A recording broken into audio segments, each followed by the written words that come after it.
Join nearly 1,400 entrepreneurs and students at the 2013 Collegiate Entrepreneurs Organization National Conference in Chicago, October 31st through November 2nd. Visit ceo.org for more information. That's c-e-o.org.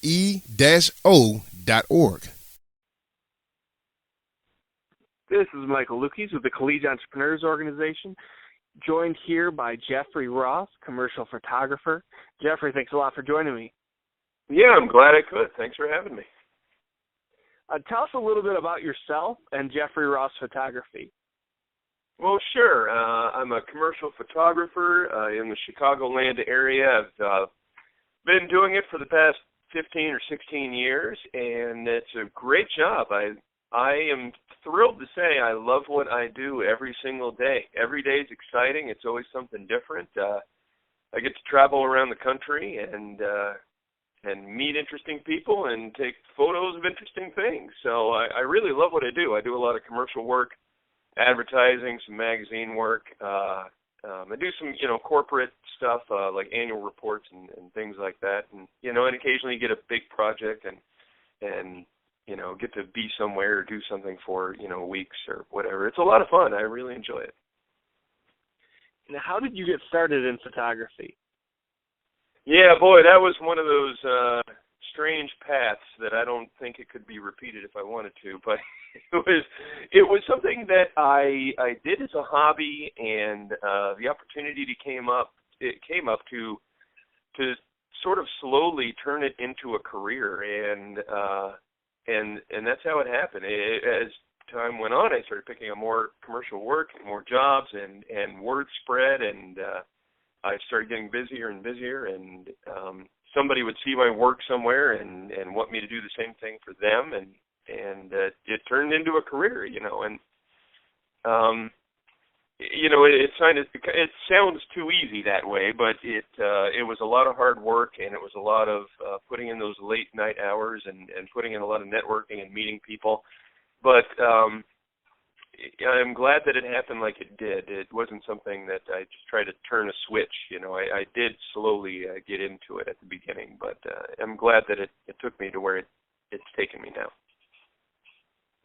And have you always been entrepreneurial, or did that kind of come out of the necessity of needing to be entrepreneurial to take your photography to the next level?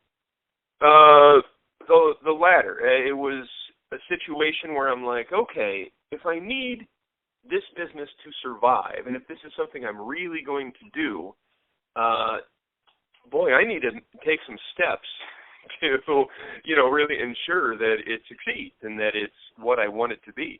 So, there was certain skills that I was lacking, and I was smart enough to realize that. So I actually took some additional business classes and some sales courses, and I learned so much from the people that I met through networking. I would meet someone and realize this person is very smart. I need to learn everything I can from them, and I did. And luckily, I made a lot of good friends that way, too, and learned so much from those friends. And it helped me be a better business person. It helps me succeed. I was great at the photography end of things, at the artistic, at the technical end. What I was lacking was the business side of things. It was the business smarts that I needed to succeed. Luckily, I learned those things that I needed to, and I think it helps me succeed where others fail. And what has been the most important key to your success as a commercial artist? I would say it's two things. It was the networking, which is so important. It's great to network with people who don't do what you do. It's great to network with people who, like I said, have other skills, business people, accountants, tax people, lawyers, and then network with people that need what you do too, the businesses that I work with. And I think that's so important because you have to get out there and you have to, luckily I'm very good at networking, but you have to learn how to talk to people and how to get to be friends with these people and learn from them. And the second thing I think is what I mentioned before. the success, I think, of my business was because I learned how to mix the artistic side with the business side. You have to be both. You have to have great business skills, and you have to have great technical artistic skills. You can't have one or the other. You have to be strong at both. And on behalf of CEO, I want to thank you for coming to speak to students at the 2013 CEO National Conference. You'll be participating in several self-employment in the arts sessions. What do you hope to share with students at the conference?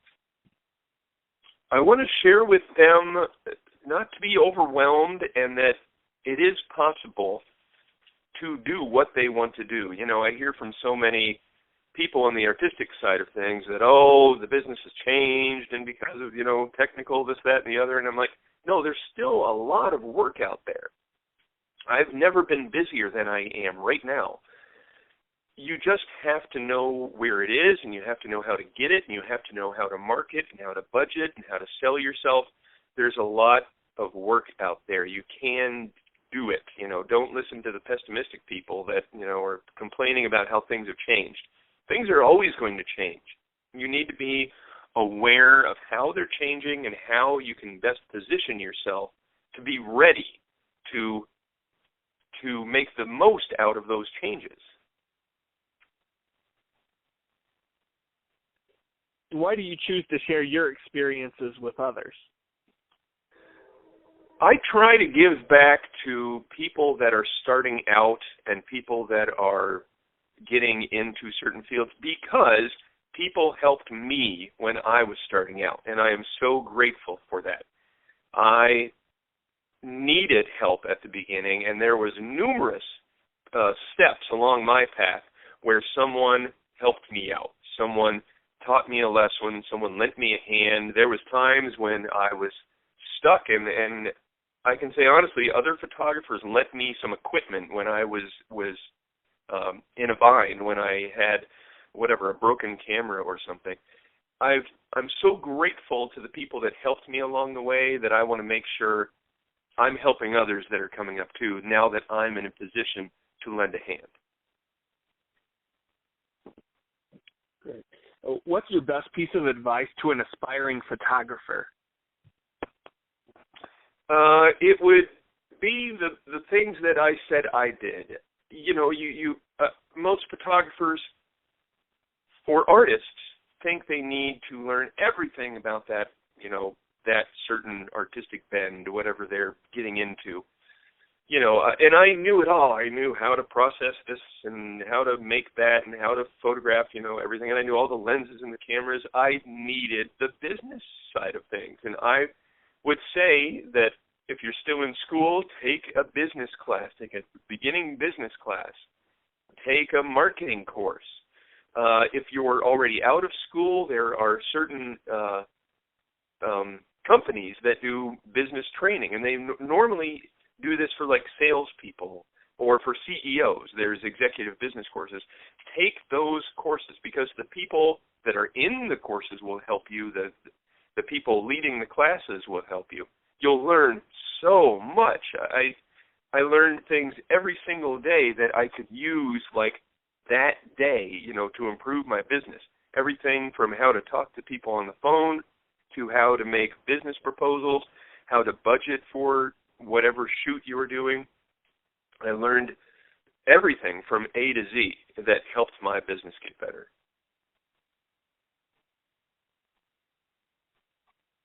And then to a young entrepreneur who's not a photographer or even an artist necessarily, what would be your best piece of advice you could give them based on your experience as a small business owner and working for yourself? Sure. I would say, in addition to, you know, learning those business side of things, I would say one of the most helpful things is to either get a mentor or intern somewhere or be an assistant to someone. Find out whatever it is that you want to do, and then go find the best person doing that. And somehow, I don't care if you have to beg, plead, whatever you have to do to get in the door, get in that door and make sure that you just attach yourself to the most important person in there, and you will learn so much. You learn so much from assisting and interning.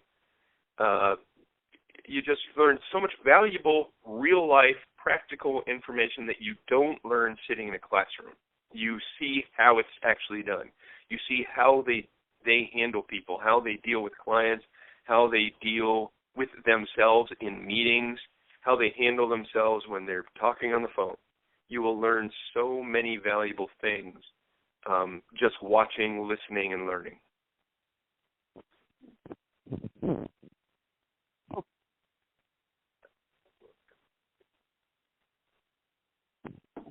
You do a lot of. Oh, I lost you for a minute there. So what was your favorite overall experience as a photographer so far? Oh, Mike, I actually lost you on that last one. I'm sorry, I didn't hear it. Oh, sorry about that.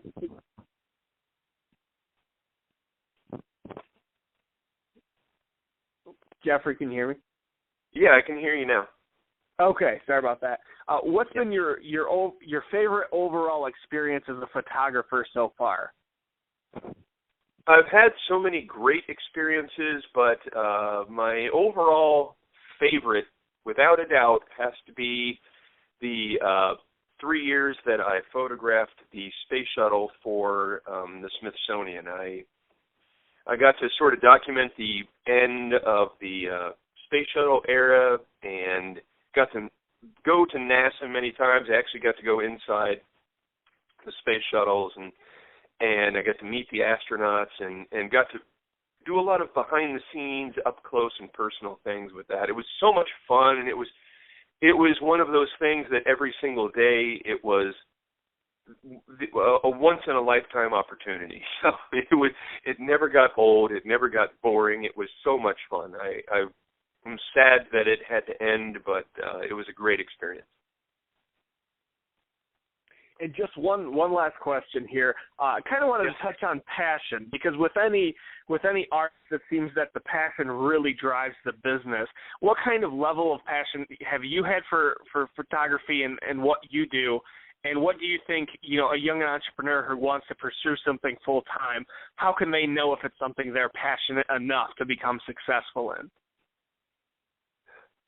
Yeah, it's something that you really have to look inside yourself and see if this is a desire and a dream that you'll want to be doing every single day. I mean, there are days when it's hard work. There are times when I get very little sleep because I'm taking photographs all day, and then I'm editing all night, and then I've got an early start the next day, and I may only get 2 hours of sleep that night.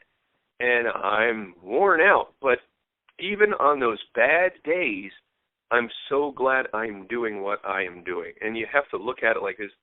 There's nothing else in the world I can imagine doing that I would enjoy as much as this.